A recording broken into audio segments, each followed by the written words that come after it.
नीम करोली बाबा भारत के एक महान संत और आध्यात्मिक गुरु थे, जिन्होंने प्रेम, सेवा और भक्ति का संदेश दिया। उनके भक्तों में भारत और विदेशों के अनगिनत लोग शामिल हैं, जिनमें प्रमुख रूप से अमेरिकी आध्यात्मिक गुरु Ramdas, doctor Richard Alpert, Steve Jobs, Mark Zuckerberg और जूलिया रॉबर्ट्स जैसे प्रसिद्ध लोग भी रहे हैं। बाबा के जीवन से जुड़ी कई कहानियां, चमत्कार और शिक्षाएं आज भी लोगों को प्रेरित करती हैं। नीम करोली बाबा का जन्म 1900 के आसपास उत्तर प्रदेश के अकबरपुर, वर्तमान फैजाबाद में हुआ था। उनका असली नाम लक्ष्मण नारायण शर्मा था। वे एक ब्राह्मण परिवार में जन्मे थे और बाल्यकाल से ही उनमें आध्यात्मिक प्रवृत्ति देखने को मिलती थी। बाल्यकाल में ही वे सांसारिक मोह माया से विरक्त हो गए और संन्यास लेने के लिए घर छोड़ दिया। हालांकि उनके पिता ने उन्हें वापस घर बुलाने की कोशिश की, लेकिन उनका मन तो ईश्वर भक्ति में ही लगा था। अपनी युवावस्था में बाबा ने उत्तर भारत के कई तीर्थ स्थलों पर यात्रा की। उन्होंने कई साल हिमालय की गुफाओं में तपस्या की और फिर देश भर में घूमते हुए लोगों को आध्यात्मिक शिक्षा देने लगे। नीम करोली बाबा का नाम नीम करोली क्यों पड़ा, इसकी एक रोचक कहानी है। कहा जाता है कि एक बार वे एक ट्रेन में बिना टिकट यात्रा कर रहे थे। जब टीटीई टिकट चेकर ने उन्हें पकड़ा तो उन्हें नीम करोली फर्रुखाबाद के पास एक गांव स्टेशन पर उतार दिया गया। परंतु जैसे ही ट्रेन आगे बढ़ी, वह रुक गई और किसी भी तरह आगे नहीं बढ़ी। जब अधिकारियों ने बाबा से अनुरोध किया और उन्हें पुनः ट्रेन में बिठाया, तब ट्रेन ने चलना शुरू किया। इसके बाद से लोग उन्हें नीम करोली बाबा कहने लगे। नीम करोली बाबा ने उत्तराखंड के नैनीताल जिले में कैची धाम नामक प्रसिद्ध आश्रम की स्थापना की। यह आश्रम 1964 में स्थापित हुआ और आज भी लाखों भक्त यहां दर्शन करने आते हैं। कैची धाम में बाबा का आशीर्वाद लेने के लिए हर साल 15 जून को विशाल भंडारा और मेला आयोजित होता है। कहा जाता है कि यहां आने वाले भक्तों की सभी मनोकामनाएं पूरी होती हैं। नीम करोली बाबा के जीवन में कई चमत्कारी घटनाएं जुड़ी हुई हैं। उनके भक्तों का मानना है कि वे समय और स्थान की सीमाओं से परे थे। यहाँ कुछ प्रमुख चमत्कारों का वर्णन किया गया है। एक बार एक भक्त बाबा को कार में ले जा रहा था। रास्ते में पेट्रोल खत्म हो गया और वे बहुत चिंतित हो गए। बाबा ने मुस्कुराकर कहा, जाओ कार चालू करो।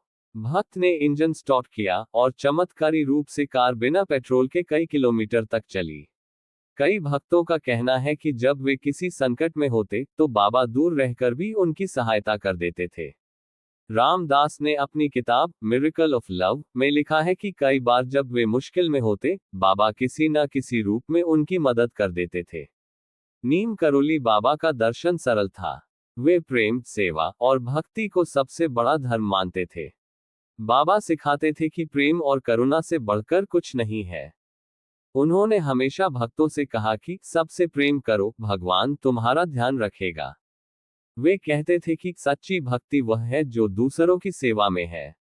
बाबा ने अपने भक्तों को सिखाया कि गरीबों और जरूरतमंदों की मदद करना ही असली पूज। बाबा कहते थे, जो कुछ भी हो रहा है वह ईश्वर की इच्छा से हो रहा है, इसलिए चिंता छोड़कर ईश्वर पर भरोसा करना चाहिए। वे ध्यान, मेडिटेशन और भजन कीर्तन पर जोर देते थे। उनका मानना था कि मन की शांति ही सबसे बड़ी संपत्ति है। नीम करोली बाबा को पश्चिमी देशों में प्रसिद्ध करने का श्रेय उनके शिष्य रामदास, डॉक्टर रिचर्ड एल्पर्ट को जाता है। वे एक अमेरिकी प्रोफेसर थे जो भारत आकर बाबा के शिष्य बने। रामदास ने बाबा के बारे में मिरेकल ऑफ लव नामक पुस्तक लिखी, जिसमें उन्होंने बाबा के चमत्कार और शिक्षाओं का वर्णन किया। इस किताब ने पश्चिमी देशों में बाबा की ख्याति फैला दी। स्टीव जॉब्स और मार्क जुकरबर्ग जैसे दिग्गज भी बाबा के भक्त रहे हैं। स्टीव जॉब्स जब जीवन में परेशान थे तो उन्होंने कैची धाम की यात्रा की थी। बाद में उन्होंने फेसबुक के संस्थापक मार्क जुकरबर्ग को भी बाबा के आश्रम जाने की सलाह दी थी। नीम करोली बाबा ने 11 सितंबर 1973 को वृंदावन में महासमाधि ले ली। उनकी समाधि वृंदावन के आश्रम में स्थित है। आज भी बाबा के भक्त उन्हें याद करते हैं और उनकी शिक्षाओं पर चलते हैं। कैची धाम, वृंदावन और कई अन्य स्थानों पर उनके आश्रम स्थित हैं, जहां प्रतिदिन हजारों लोग आते हैं। नीम करोली बाबा केवल एक संत नहीं, बल्कि प्रेम और करुणा की साक्षात मूर्ति थे। उनकी शिक्षाएं और चमत्कार आज भी लाखों लोगों को प्रेरित करते हैं। बाबा का जीवन इस बात का प्रमाण है कि ईश्वर भक्ति, सेवा और प्रेम से सब कुछ पाया जा सकता है। अगर हम बाबा की शिक्षाओं को अपने जीवन में उतारें, तो निश्चित ही हमारा जीवन आनंद और शांति से भर सकता है। नीम करोली बाबा कहते थे, सब कुछ राम का खेल है। जो राम पर भरोसा करता है, वह हर मुश्किल को पार कर सकता है। जय नीम करोली बाबा की जय। आया हो वीडियो पसंद आया हो तो लाइक और सब्सक्राइब करें। बाबा की जय हो।